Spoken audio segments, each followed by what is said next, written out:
I haven't done much water fountain vortex lately because I've been working on a 79 Bronco.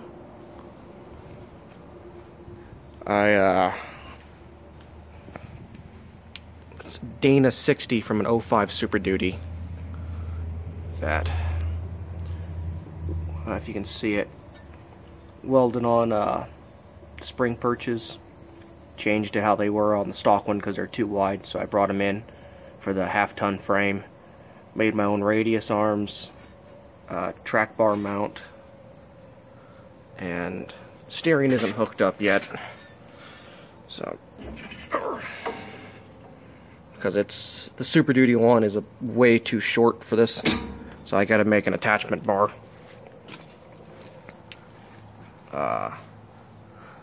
Lowered my track bar mount right there, and I'm not really happy with that. I'll probably end up changing it. Let's see. So yeah, I went to the stock mount. That's where the shock used to sit, and then it ran down, and then also on the bottom of the shock mount was where the track bar was. But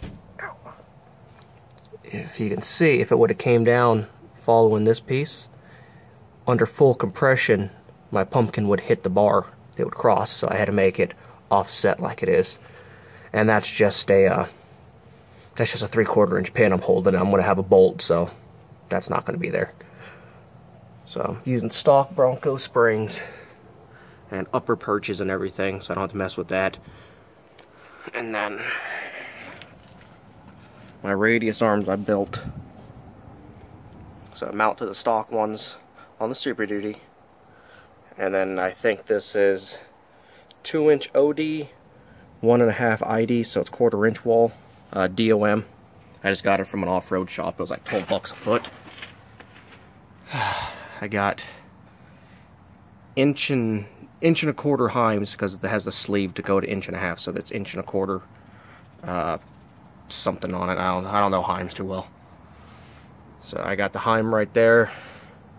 And this is 1 3/8, I think. It's stainless steel, but it's from pressure vessels. So it's solid bar. I imagine it's probably just as strong as a big head stud. So that's going to be plenty strong for it. And tighten it up so I can have my adjusted my camber and everything. Camber? I think it's camber. But I don't know where it is yet because I haven't got my final ride height, because this isn't... I'm stretching the springs. I'm holding it up there trying to figure out my turning and clearancing, and lock to lock under compression and everything like that, so I don't have a lift kit bought yet. But I'm thinking about going with Jeff's Bronco Graveyard, either the 5-inch or the 7-inch Superflex. So I made these also, come all the way up. I found these at a scrapyard for $5 a piece. Just the one plate. So I bought 4 plates, cut them, and then welded with a 1/4 inch. And I had to do that 1-inch spacer on top because my original plan was to have this topside, so the threads wouldn't be down low getting caught. But I just didn't have the clearance here for under full compression, so I ended up doing that to temporarily try to fix it. Still wasn't enough. Just flipped my bar upside down, and then I was too lazy to change that one out because I like the height or the slope of my track bar or my radius arm, so I want to leave it. The rear end is from an 05 F3 or not 05, 2010 F350. They both have matching 410 gears, but from the 2010 to 79, the spring perch width, where these hook up, are the same exact width. I don't know why Ford still does that, but I'm not arguing, because it was literally by wider U-bolts, because it is a bigger axle tube diameter-wise, so I couldn't use my stock ones. So I just had to buy new U-bolts for 60 bucks, and it bolts right in. Nothing else is going to bolt in, because I'm going to have to cut that shock mount off, flip it back towards me, because this year had same side shock mounts, and that year Super Duty had opposing. And Ford and Chevy and Dodge, they all seem to like to flip-flop where the shocks go every generation.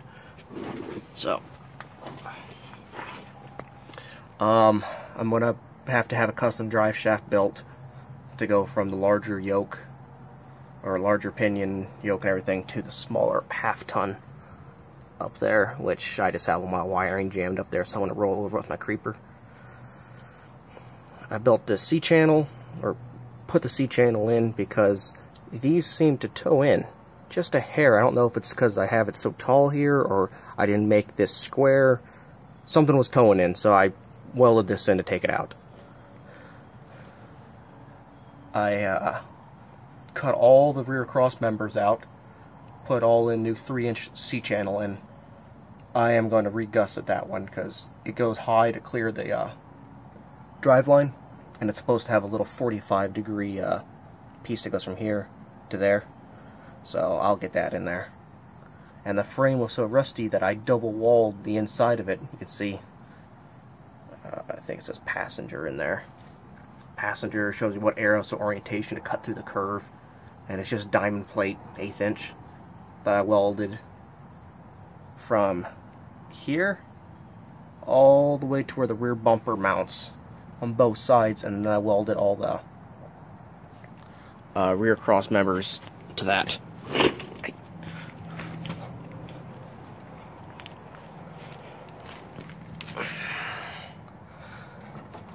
And this is the rear most cross member that I had to build so I can have my, I had to make new tank straps. So I can strap my tank in. And, oh, I guess I lied. I guess they don't go to the very most last one, they just go right there. Shit. Oh, I'll fix that when I make my bumpers. These things here, once I was taking off the rear axle, I didn't really trust jack stands to hold it up because the thing's so damn short that if you put the jack stands here so you can roll the axle in this way, I was worried about teetering, and same thing, I was doing the front and rear at the same time with no axles. So I just, same 3-inch C-channel, welded it up, drilled 2 holes in it to match the frame, and then same thing with the front here.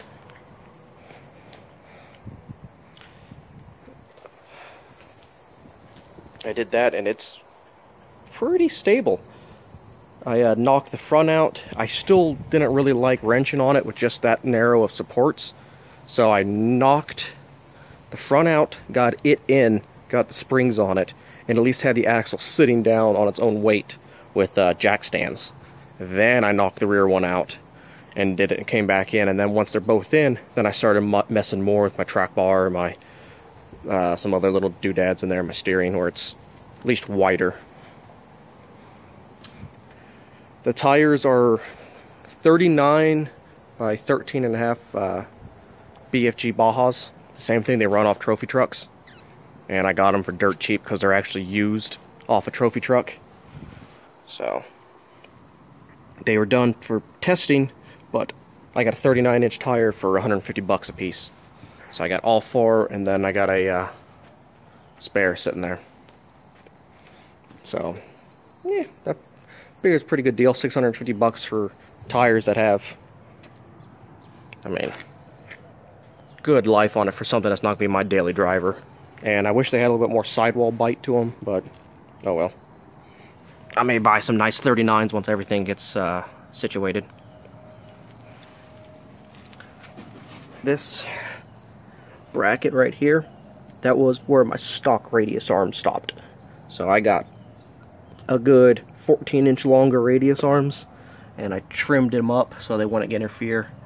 And I think, if the camera will show the light, that's my front drive shaft.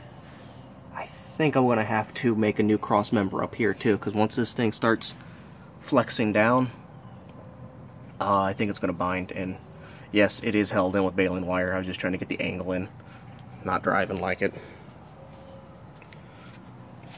Anyways,